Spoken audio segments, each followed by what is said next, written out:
पालो चाहिँ सबको आउँदो रहेछ कि होइन। आजभन्दा 12-15 वर्ष अगाडि चाहिँ होइन, अब ड्राइभर र पाइलट ल्याएर अगाडि राखिदिन्थ्यो र छोरी मान्छेलाई चाहिँ केटी मान्छेलाई चाहिँ सोध्थ्यो भने चाहिँ कुन चाहिँ तपाईँले कुन चाहिँसित बिहा गर्नुहुन्छ भनेर सोध्थ्यो भने चाहिँ छोरी मान्छेले चाहिँ होइन, सबैले चाहिँ नभनौँ होइन, म्याक्सिममले चाहिँ ड्राइभर भनेको चाहिँ क्रेज नै अलग थियो क्या। पाइलटलाई इग्नोर नै गरिदिन्थ्यो होइन। तर के थियो त्यो थाहा भएन होइन, तर पनि त्यस्तो थियो कि एउटा क्रेज थियो होइन। त्यसपछि आयो एउटा हाम्रो आयो खाडी गएर आउने मान्छेहरूको इज्जत। जो खाडी गएर आयो भने उसले चाहिँ बिहा गर्नको लागि केटी चाहिँ एउटा दुइटा होइन क्या, 25-30वटा केटी हेर्थ्यो, जुन मन पऱ्यो उसलाई चाहिँ ट्याप्प बिहा गर्यो। उसलाई मन पऱ्यो भयो कि छोरीलाई मन पर्नु परेन, केटी मान्छेलाई मन पर्नु परेन होइन।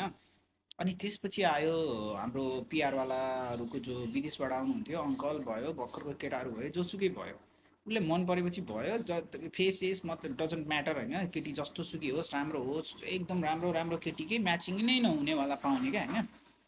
अब अहिलेको टाइम आयो होइन, अब तपाईँले पनि हेरिरहनु भएको छ, तपाईँको पनि बिहा भएको छैन भने त तपाईँलाई एकदम त्यो पीडा थाहा छ होइन।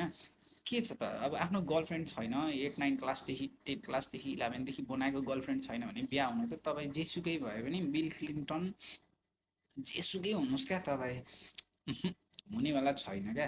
के भयो भयो होइन। त्यही भएर चाहिँ अब गर्लफ्रेन्ड नहुनेहरूलाई चाहिँ बिहाको पीडा अहिले कस्तो छ भन्ने आई होप होइन उहाँहरूले भिडियो हेर्नु भएको छ भने थाहा छ होइन। बाउहरूले 10वटा जुत्ता होइन 50वटा जुत्ता फटाले पनि केटी पाउनेवाला छैनन् अब। अनि के खोज्नु भएको हाम्रो होइन, छोरी मान्छेहरूले यसो स्पष्ट पारिदिनु न है, के चाहिँ चाहियो तपाईँहरूको लागि। बिचरा बहुत पीडित हुनुहुन्छ क्या अहिलेको टाइममा।